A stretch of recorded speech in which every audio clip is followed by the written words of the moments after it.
It's another sweltering morning in Memphis, Egypt. As the sunlight brightens the Nile, Pesachet checks her supplies: honey, garlic, cumin, acacia leaves, cedar oil. She's well stocked with the essentials she needs to treat her patients. Pesachet is a sunu, or a doctor. In order to become one, she had to train as a scribe and study the medical papyri stored at the Per Ankh, the House of Life. Now she teaches her own students there.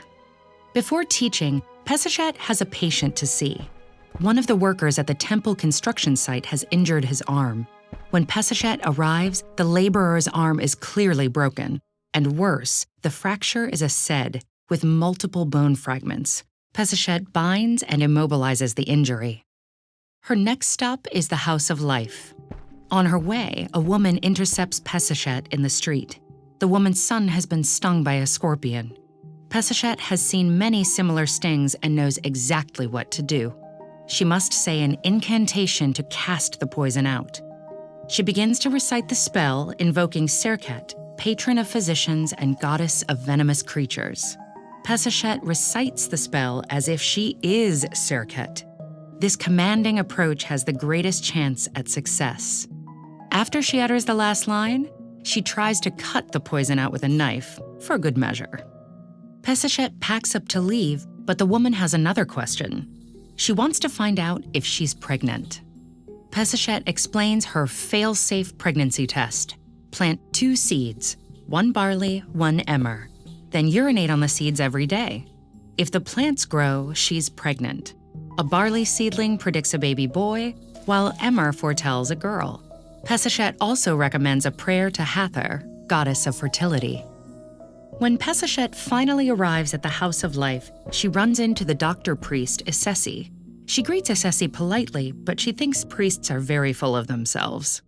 She doesn't envy Isesi's role as Nero Pehut, which directly translates to herdsman of the anus to the royal family, or guardian of the royal anus.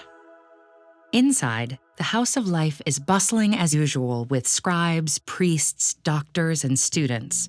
Papyri containing all kinds of records, not just medical information, are stored here. Pesachet's son, Akhet-Hetep, is hard at work copying documents as part of his training to become a scribe. He's a particularly promising student, but he was admitted to study because Pesachet is a scribe, as was her father before her.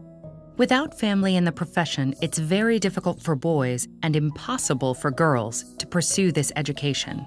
Pesachet oversees all the female sunus and sunus in training in Memphis.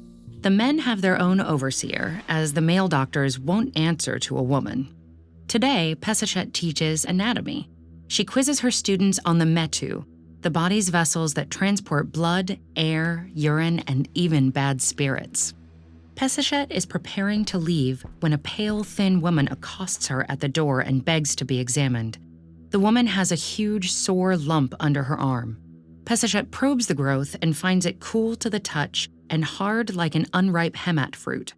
She has read about ailments like this but never seen one. For this tumor, there is no treatment, medicine, or spell. All the texts give the same advice: do nothing. After delivering the bad news, Pesachet goes outside.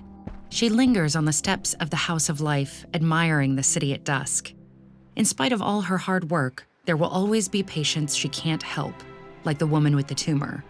They linger with her, but Pesachet has no time to dwell. In a few short weeks, the Nile's annual flooding will begin, bringing life to the soil for the next year's harvest and a whole new crop of patients. Keep exploring the details of daily life in ancient civilizations with our Day in the Life playlist, or check out our Patreon page to learn how you can support our nonprofit mission.